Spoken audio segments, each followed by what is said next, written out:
This is Gary Aminoff of the Aminoff Effect. Folks, I want to tell you about something that happened last Friday that you didn't hear about. Democrats do well politically in urban areas. They mostly congregate in big cities. Many American cities are dominated politically by Democrats. But when it comes to rural America, the exurbs, and many suburbs, the left is getting crushed politically. There are more Republicans in those areas than Democrats.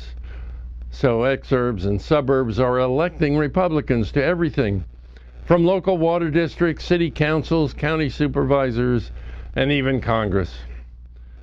The left can't tolerate that loss of power in those areas, and they perceive it to be a problem for the future. Since there aren't a lot of Democrats living in those rural and suburban areas, Democrats felt the need to figure out how to get political control and power there. They came up with a solution. The Obama administration has come up with a plan to build low-income, government-subsidized housing in more affluent suburban and exurban areas, and to import low-income Democrats to live in those subsidized housing developments.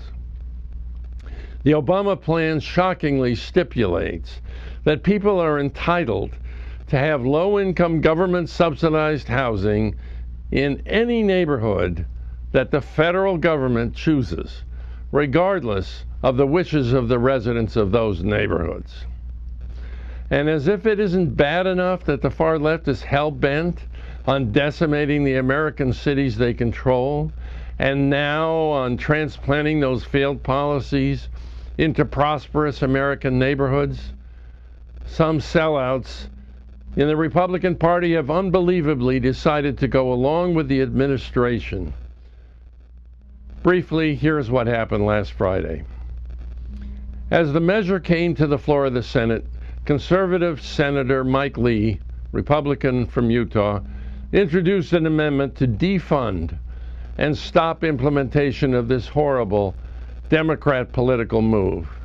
Instead of jumping on board to fight a noble fight to protect the values of the homes of hardworking middle-class Americans, a bunch of sellout Republican senators, afraid of being labeled anti-poor or racist, both of which are absurd claims, decided to back an alternative amendment proposed by Susan Collins, Republican senator from Maine, which effectively did nothing to prevent the implementation of the administration's rule.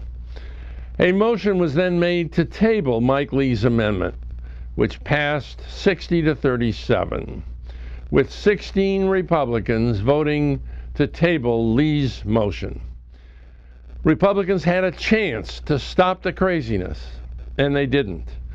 They were so concerned about their own re-elections that they didn't do what they needed to do to protect the values of their American constituents living in the suburbs and exurbs.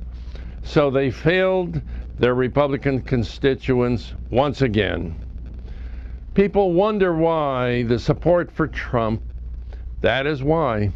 Republican voters are angered and disgusted with the fact that their leadership continues to sell them out. It happened once again last Friday. If you want more details about this, including the names of the Republican senators who voted with the administration, visit beartotheright.com.